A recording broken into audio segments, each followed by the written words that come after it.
Happy Monday. I have a meeting in 3 minutes at 8:45, but I'm just here. I'm here to say it's a very busy day here. That's why you're all here early. Of course, we have Prime Minister Netanyahu coming in just a few hours. As you know, the president has been working tirelessly on this effort to bring this war in Gaza and to bring this conflict in the Middle East to an end. He wants to see all of the hostages released. And Ambassador Witkoff, Special Envoy Witkoff, sent a very detailed 21-point plan to both sides, and the president expects both sides to agree. So there will be a press conference later. You can ask your questions of both the president and the prime minister at that. And then later, of course, we have congressional leadership here.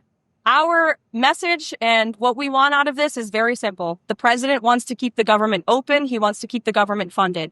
There is zero good reason for Democrats to vote against this clean continuing resolution. They've voted for this exact same bill 13 times in the past. We want to keep the funding for our military, for our veterans, for our women and our children in this country continuing. We want the government to stay open. The president is giving Democrats one last chance to be reasonable today.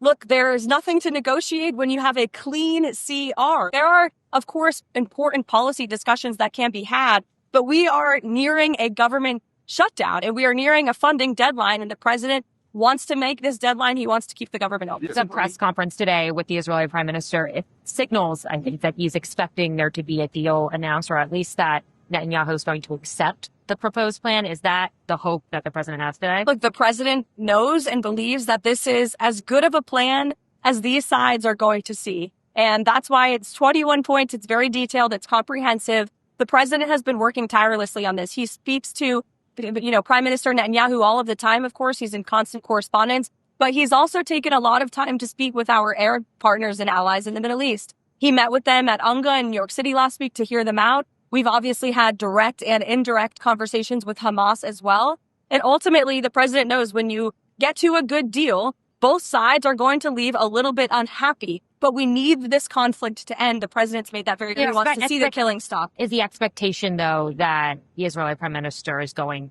to sign it today or agree to it? The president believes strongly in this plan, and he wants this to be the plan, and he wants this war to come to an end.